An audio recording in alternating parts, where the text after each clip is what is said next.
Money has no value on its own. It is paper. It is numbers on a screen. It is metal coins. Money only works because people believe in it. Now imagine this. One morning, people wake up. Banks are open. Shops look normal. Life feels the same, but something is wrong. Prices are changing too fast. Bread costs double what it did yesterday. Fuel prices jump every hour. Online prices update constantly. People think it's temporary. By noon, markets are in chaos. Stock prices crash. Currencies fall. Governments release calm statements. Everything is under control. But people feel the truth before they hear it. Trust is breaking. The first signs of collapse.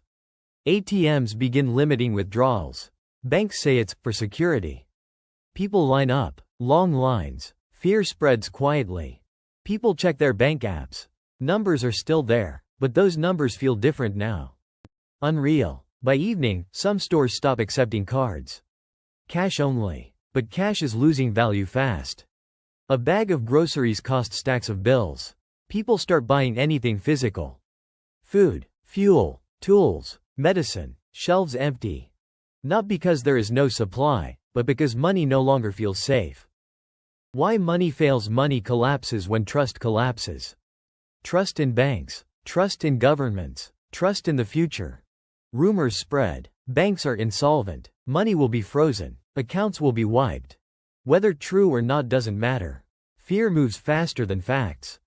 People stop saving. They stop investing. They spend immediately. This makes inflation worse. Prices rise even faster. A deadly cycle begins. Government tries to respond. Officials appear on television. They speak calmly. They promise stability. They announce emergency measures. But words don't buy food. People don't listen anymore, because money is not about laws. It's about belief. And belief is gone. The realization by the end of day one, people understand something terrifying. Their salaries mean nothing. Their savings mean nothing. Their life plans mean nothing. Money was the system holding society together. And now it's failing. This is not just an economic crisis. This is a human crisis. Because when money loses value, everything built on it begins to fall. In the next part, we will explore what happens when banks close, markets crash, and daily life becomes impossible. And why part 2 is when panic turns into chaos. By day 2, the illusion is gone. People no longer ask, is this temporary? They ask, how bad will this get? Banks begin to fail early in the morning. Banks announce restrictions. Withdrawals are limited. Transfers are delayed. International payments stop. Banks say it is for stability. But people hear something else. Fear. Lines grow longer. People wait for hours. Some leave with only a small amount of cash. Others leave with nothing. Inside the banks, employees are overwhelmed. They don't have answers. They are afraid too. By the afternoon, some banks close early. Others don't open at all. Rumors spread fast. Banks are insolvent. Accounts will be frozen. Money is gone. Trust collapses further. Markets crash worldwide. Stock markets fall sharply. Trading is halted. When markets reopen, prices fall again. Investors panic. Pension funds lose value. Retirement savings disappear. People who worked their entire lives watch their future vanish on a screen. Governments announce emergency actions.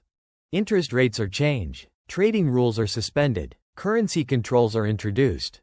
But these actions come too late. Markets depend on confidence. And confidence is gone. Daily life begins to break by day 3. Normal life becomes difficult. Stores change prices multiple times a day. Some stop selling entirely. They don't know how to price goods. Why sell today if money will be worth less tomorrow? Fuel stations limit sales. Transportation slows. Delivery companies pause operations. Workers are told, stay home. But staying home doesn't stop hunger. Money loses meaning. People begin to question everything. What is a salary worth if prices double tomorrow? What is savings worth if money can't buy food? Cash piles grow thicker, but weaker. People carry bags of money for basic items. Some shops refuse cash completely. They demand food, fuel, medicine, barter returns. A skill, a tool, a service. Money is no longer trusted. Social tension rises, fear changes behavior. Arguments break out in stores. People accuse businesses of greed. Businesses accuse governments of failure. Governments accuse external forces. Nobody accepts responsibility. Protests begin. People demand answers. Police struggle to maintain order. Officers are paid in money that no longer works. Their loyalty weakens. The psychological collapse by day 4, the crisis becomes personal. People feel betrayed. They did everything right. They worked. They saved. They followed the rules. And still, they lost everything. Anxiety spreads. Depression deepens. Some people withdraw completely. Others become angry. Trust between strangers disappears. The point of no return by the end of the first week. One truth is clear. Money will not recover quickly. Even if a new system appears, the old trust is gone forever. And when trust dies, society changes. In the next part, we will explore what happens when people stop relying on money completely, when barter, survival, and social breakdown replace the economy we once knew. By the second week, money is no longer part of daily life. And people don't check prices anymore. And they check availability. Can you get food? And can you get water? Can you stay safe? NTHAT is all that matters now. And the end of the money system. NBY Day 8, most people accept the truth. And money has failed. Not temporarily. Not partially. Completely. Shops no longer list prices. And banks remain closed. ATMs stand useless. And paper bills mean nothing. Numbers in bank accounts feel imaginary. And people stop talking about wealth. They talk about survival. And barter becomes the new economy. And without money, people return to something ancient. Barter. Goods are traded directly. Food for fuel. Medicine for tools. Skills for protection. Na mechanic can trade repairs for meals. Na farmer trades crops for security. Na doctor trades knowledge for shelter. And people with useful skills gain power. People with nothing struggle. NTHE economy becomes local. Small. Personal. But also unfair. NT hoes who control resources control life. N food and water decide everything. NBY Day 10, hunger changes behavior. N people are no longer polite. N they are desperate. Food storage becomes secret. N water sources are guarded. Some communities cooperate. N they share food. They ration supplies. N they protect each other. Other places fall into violence. N groups take what they want. N trust disappears. Law becomes meaningless without enforcement. The collapse of authority governments still exist on paper. But without money, their power fades. Police officers are unpaid. Soldiers receive nothing of value. Some continue out of duty. Others walk away. Local leaders replace national ones. Power becomes personal. Control is held by those with food, those with weapons, those with loyal groups. This is how societies break. Not in one moment, but piece by piece. Cities empty out by day 12, cities begin to empty. Urban life depends on money. Without it, cities cannot survive. People leave on foot. They move toward farms, rivers. Small towns, highways fill with abandoned vehicles. Families carry what they can. Some never make it. Cities grow quiet, empty, dangerous. Psychological breakdown. The loss of money is not just economic. It is emotional. People lose their savings, their plans, their identity. A lifetime of work feels meaningless. Depression spreads. Some people give up. Others adapt. Human nature reveals itself. Some choose kindness. Some choose cruelty. Most are simply afraid. The new social order. By day 14, a new order appears. Not organized, not fair, but functional. Communities with cooperation survive. Communities without trust collapse. People learn something painful. Money once protected them from each other. Without it, human behavior becomes raw. The question everyone asks as the third week approaches, one question dominates every conversation. Will money ever come back? And even more important, if it does, will anyone trust it again? In the next and final part, we will explore whether society can rebuild anew.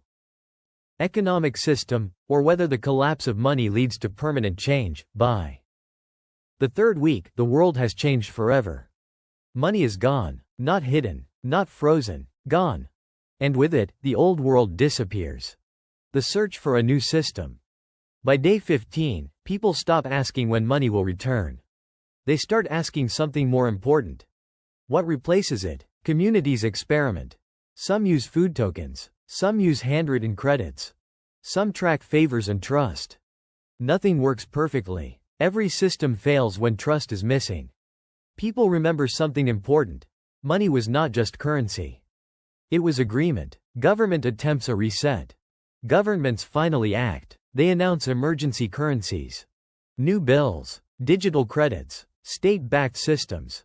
But people hesitate. They remember how fast the old system failed. They ask, why should we trust this one? Some accept it. Others refuse completely. Two economies appear. Official systems, local barter systems, society splits. Who survives and why? By day 20, a pattern is clear. Those who survive are not the richest. They are the most connected. People with skills, community support, adaptability survive. People who depended only on money struggle. This changes values. Work becomes meaningful again. Skills matter more than status. Trust becomes currency. The return of power in some regions, stability returns. Markets reopen, slowly. New currencies gain limited trust. But the world is cautious. People no longer believe money is permanent. They save food. They save tools. They prepare. The illusion is gone. The world after money. By day 30, the world stands in two realities. One tries to rebuild the old system. The other builds something new. Neither is perfect, but both are shaped by one lesson. Money is fragile. Civilization is stronger than currency, but only when people cooperate. What humanity learned: the collapse of money teaches powerful truths. Money works only because people believe. Systems fail faster than we expect. Community matters more than wealth. Skills outlast currency. Trust is the real economy. Money once controlled life. Now people understand something deeper. Life was never about money. Money was about people trusting each other. The final question: if money returns tomorrow, will people trust it again? Or will they remember the day it became worthless? History shows us this. Civilizations don't collapse when money fails. They collapse when trust fails. Money built the modern world. But trust built civilization. This story is not about fear. It is about understanding, because when systems fail, people are all that remain. Thank you for watching Infinity Documentary. Here, we explore the hidden forces that shape our world, so the future can be faced with knowledge, not illusion.